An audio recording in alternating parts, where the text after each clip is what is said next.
booliiska magaalada Oslo ee caasimadda waddanka Norway ayaa gurmad iyo gargaar degdeg ah u fidiyay dhawaq ka soo yeeray iskuulka Academic Videregående Skole oo ku yaala bartamaha magaalada Oslo.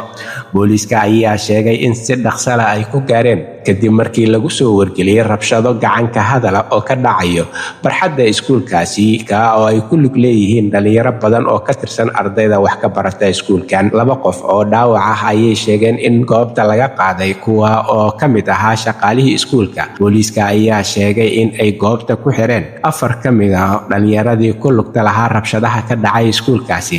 Waxa ayna sheegeen 3 ka mid ah in ay yihiin gabdho halka mid ka soo harayna uu ahaa wiil. Booliiska ayaa sheegay in ay weli ku daba jiraan dhammaan dadkii ku lugta lahaa dhacdadan oo ay sheegeen qaarkood inaysan weli gacanta ku soo dhigin oo ay goobta ka baxsadeen. Qareenka booliiska Anna Karine ayaa ku waramaysa in ay weli dabagal ku hayaan dadkii ka dambeeyay falkan foosha xun ee ka dhacay barxadda iskuulkan. Waxa ayna intaa ku dartay in 4 ka mid ah ay hadda xabsiga u taxaabeen, halka tiro badan oo weli ka maqan ay iyaguna ku daba jiraan oo aan weli la soo qaban. Booliiska ayaa sheegay in dhacdadan ay si dhaba u qaadanayaan maadaama ay doonayaan in iskuulada wax lagu barto ay noqdaan goobo ammaan ah oo xasiloon. Arrintan rabshadaha iyo dagaalkan gacan ka hadalka ee ka dhacay iskuulkan ayay booliisku sheegeen inay baaritaan ka fureen kiis ku saabsan rabshadana ay ka fureen. Booliiska ayaa ku waramaya in ay hadda baadigoob xoogan ugu jiraan dhalinyaradii ka baxsatay goobta ee falkan foosha xun ee ka dhacay barxadda iskuulkan qaybta ka ahaa. Waxa ayna sheegeen in ay dhammaantood soo qaban doonaan oo ay cadaaladda hor keeni doonaan.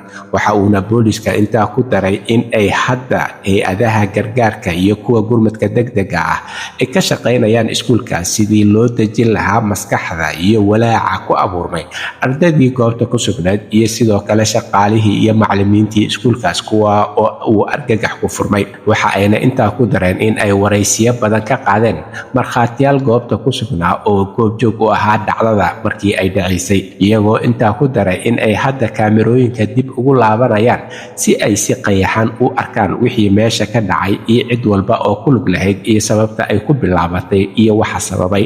Dhacdooyinka noocan ah ee kooxaysiga, dagaalka gacan ka hadalka iyo dambiyada noocyadooda kala duwan oo ay dhalinyarada ku lugta leeyihiin ayaa ku sii kordhaya wadamo badan oo Yurub ah oo ay Norway qayb ka tahay. Halka warka kuwooda ugu doorka roon uu idinkaga imaanayo waa Somali Voice in Norway ama codka Soomaaliyeed ee Norway, waxaana idinla socodsiinayay aniga oo ah Cabdullaahi Shiine.